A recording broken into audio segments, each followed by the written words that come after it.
Hi everyone, my name is Wayne Liang, the Aragon watch designer, and welcome to our Aragon watch review. We're going to talk about the Aragon anti-gravity. Okay, now this anti-gravity is slightly different than the previous version. The first one that it came out had a very tall convex crystal, and it was made with K1, the material K1. But this version, okay, is made with sapphire crystal, with a double curved crystal, and I purposely designed it with a lower double curvature crystal. So let's just come in. Let's come in and see the watch in detail, and what evolution we have done to change the look, but it still remains the anti-gravity DNA. All right, so what you see here is we made them in two sizes this time, okay? We have it in 42 and 48. The original one was 50 and 45. So we made the large anti-gravity with 2 millimeters smaller, and is very wearable. Now, so just a quick reminder of the first generation. It was, when you look at it from profile, or if you go to the internet, maybe you'll be able to search the last design. The crystal from top to bottom was about like 20 millimeter in thickness. This one is a little bit over 14 millimeter. Now, but what I want you to focus is what I love about the anti-gravity DNA is this double curvature sapphire crystal with anti-reflective coating. If you can see that tinted blue, that's where the reflective coating is. All right, I'm holding the 48 millimeter. And if you look at it from profile, you can basically see the elevation of the hands, hour, minute, and the second hand arise from the movement. Okay, so what you see this movement right here is the Seiko NH72. The 72 is the ruthenium plating. Okay, so now if you go to the internet, you can check what ruthenium is. It's a high-end material for plating. You see a lot of them being used in high-end designer jewelries. Okay, so we were one of the first to showcase this movement. So also I want to show you what I like about this watch is there's a lot of hidden details. So we talk about that, you know, the double curvature sapphire crystal. So just to give you an idea, okay, double curvature vs flat sapphire crystal, the cost of it is nearly 100% more with the double curve sapphire. And another thing is, even though we did it with double curve sapphire crystal, the watches still remain a little bit above 14 millimeter. Imagine if we did it with flat, it would probably somewhere 14 or below. Screw down crown, 200 meters, water resistance. I like the anti-gravity bracelet. You see how it's being done in this. I always have a hard time thinking about it. It's the hexagon shaped 3-piece link bracelet. Okay, solid deploying clasp. All right, so I want to show you the movement for a little bit. So I'm going to unscrew the crown. All right, so it's a 24 jewel automatic movement. Okay, hackable. The movement is hackable. What it means for a lot of people, if you're new to watch collecting, is when you pull out the crown, you're able to stop the second, right? So let's take a look at it again. So over here is the bottom plate, the balance wheel. You are able to see the barrel. I'm looking at it upside down, so I'm just trying to, so that you can see the barrel, the balance wheel, and then tuning fork underneath. This movement vibrates 21,600 vibration per hour. You know, it's a workhorse. This is basically the same as the NH35, but removing all the, you know, the date complication, and then using the CNC machine to cut the top and the bottom plate of the movement to make it skeletonized. And of course, removing some of the unnecessary components of the movement because it's less complicated. But I just want you to know that even though he did all this, removing all the components without a date complication, the movement is I would say close to 100% more expensive than the NH35. Just in case, just to give you some fact, interesting fact. So you can see solid deploy in class with double buttons. And if you look at the back over here, you can see it's solid first end link, not folded stainless, no, not folded first end link. I think it's very important that I point this out because we can cut the cost by reducing some of these, components. Now the watch is not very heavy, but it feels solid. Okay. I want to point this out because you know how some watches, when they're lightweight and it feels like flimsy, but this is not at all. It feels solid. It feels very well made.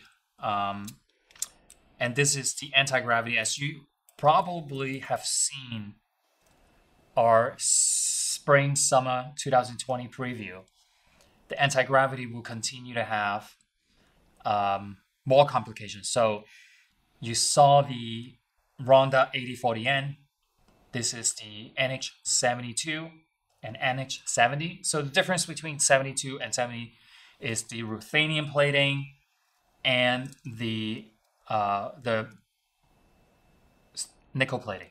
Okay, and then the anti-gravity will also have this modification of the NH35 date red coming as well.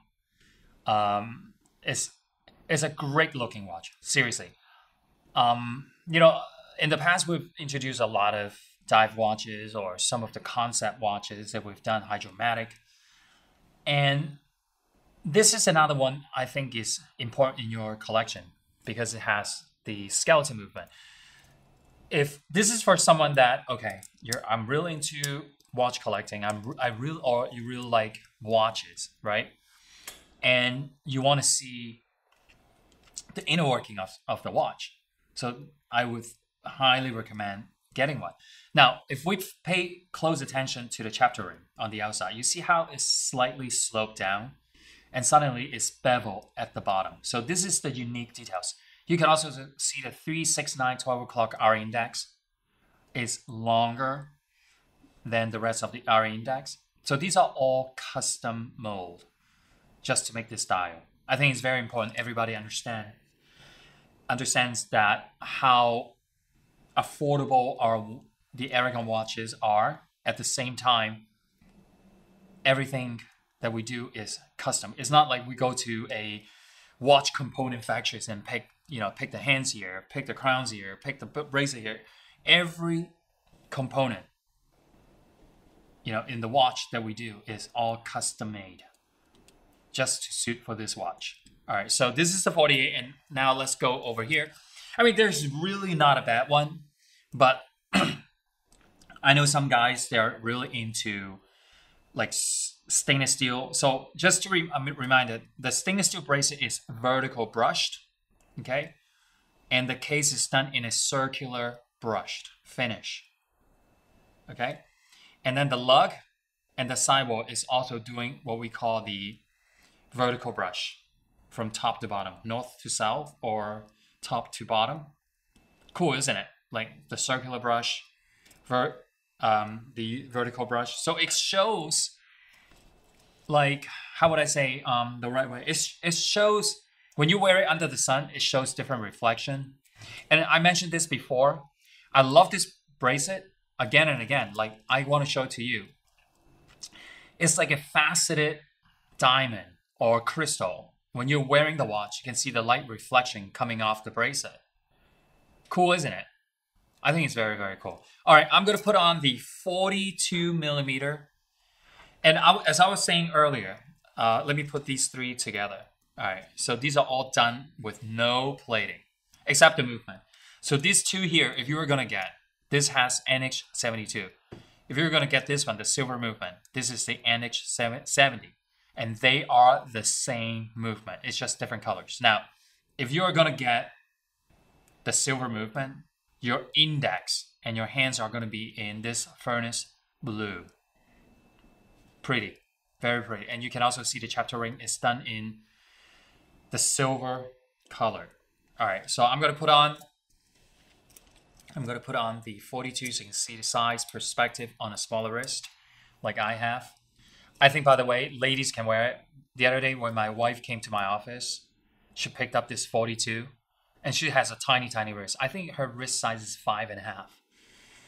I think, if I remember correctly, somewhere like 5.5 or 5.75 inches. And she put this on and it was, and it was perfect.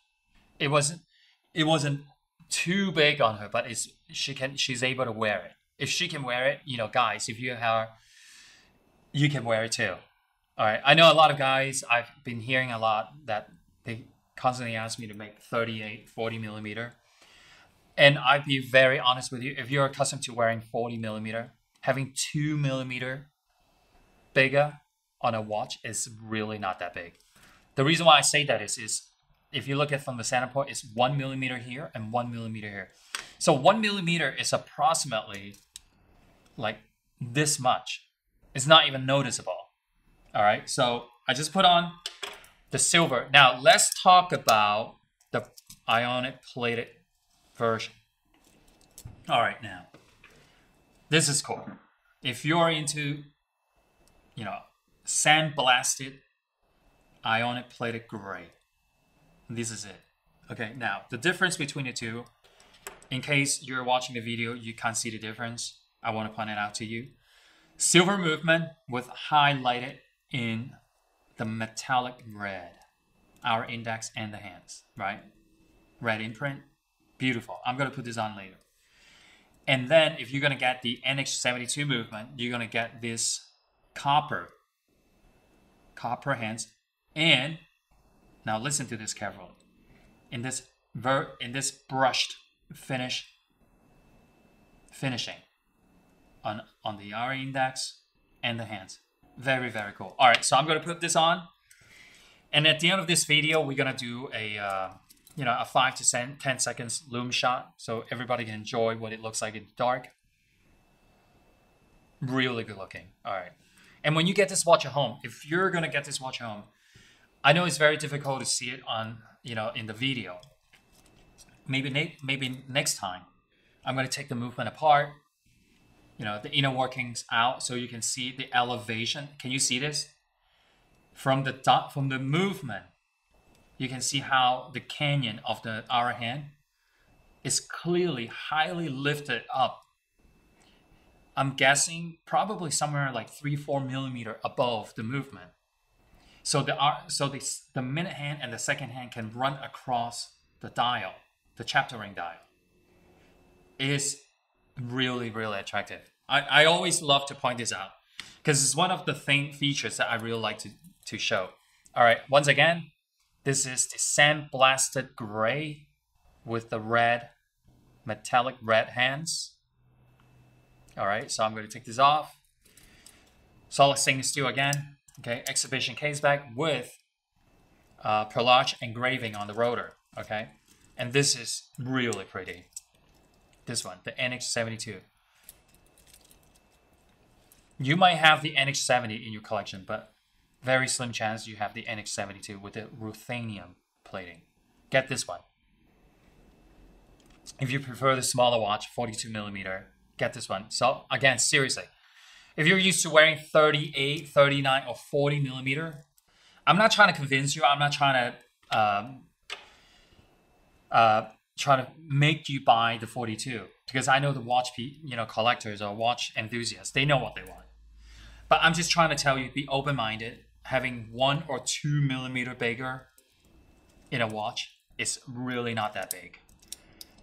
So, and I'm very open-minded. Like, I'm willing to try anything at least once. And then I'll be like, oh, okay, yeah, it's not for me.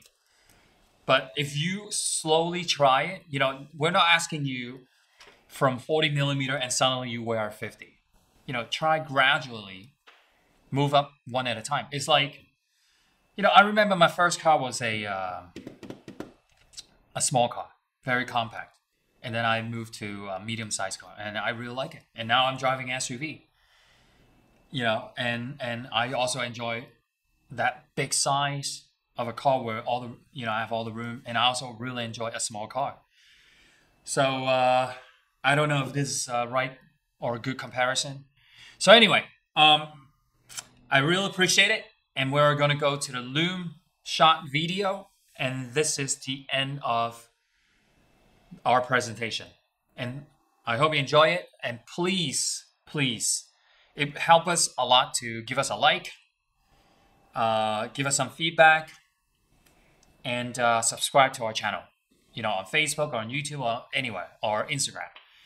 It really helps us to gauge, how much you enjoy our presentation. Okay, I will see you next time, everybody. Enjoy.